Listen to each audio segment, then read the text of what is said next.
Hello. Today I particularly want to stop and appreciate the work of the COVID-safe officers in each of our parishes. I've seen some of their work, measuring distances between chairs, working out how to conform with the regulations about groups of people and how many might be in a space, working out the plans whereby the details of people coming to worship can be recorded, how the surfaces can be cleaned between services, and all of the other many things that need to be observed so that we can be a responsible participant in the reopening of our churches during this time of the COVID-19 roadmap. Thanks. It needs generous people with a great commitment to see these things through, and it's wonderful to learn how we've had people be able to rise up in our parishes to take on that responsibility. In amongst the many other things that are happening in the world, I particularly also wanted to appreciate an initiative of the Victorian State Government in its recent budget, and that was to invest in social housing.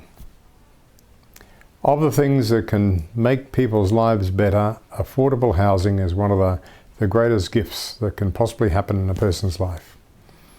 And we know that in pretty much all of our big cities, anyone who's on reduced income, on benefits of some kind, there's only a tiny fraction, if anything, that's available that's affordable. We've known this for a long time, and I'm really pleased, even though the numbers aren't that great, but our diocese on parish land has about 120 units for people who otherwise wouldn't be able to afford the rental market in those areas.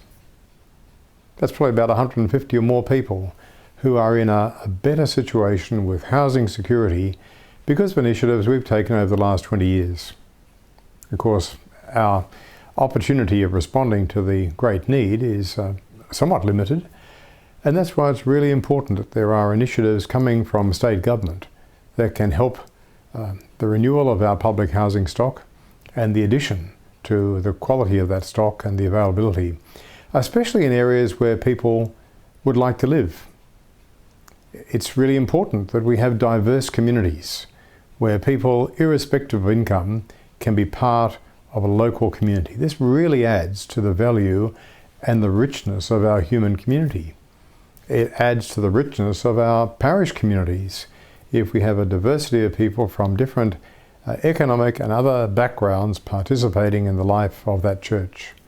So we're all the better for those investments, and I'm particularly grateful for the state government to prioritise that. I had last year a breakfast conversation in Federation Square on this question.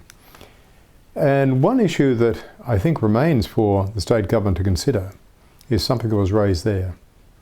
And that was the impact that there would be if land tax was removed out of the equation of affordable housing, especially for investors like pension and superannuation funds who are really keen for long-term investments and would eagerly make those investments in affordable housing, especially on a model where people who move into them might be able to take some of the capital appreciation as they perhaps move into greater employment opportunities and greater participation, and might even through that means come to have a deposit for buying their own house. But the issue of land tax, which is pretty much all around Australia, a really big part of state revenues, 20% or more of state revenues come from land tax and stamp duties and some of these things that are around the whole context of property transactions, that it's really important that there are mechanisms whereby the private investment market can be a participant in this. So I think that's one remaining thing to do, but I'm very grateful for the commitment of public funds to the way that's happened, and I am grateful for our parishes that have over many years welcomed that opportunity of development of affordable housing units on their sites, and some of you know those quite well. So let's rejoice in the gifts that God has given us this week.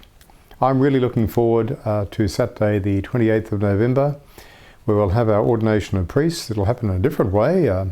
The 5 bishops will all be going out to 3 parishes each, and we'll be glad to be gathered in those local congregations to see the deacons who are going to transition to be priests being ordained priests on that day.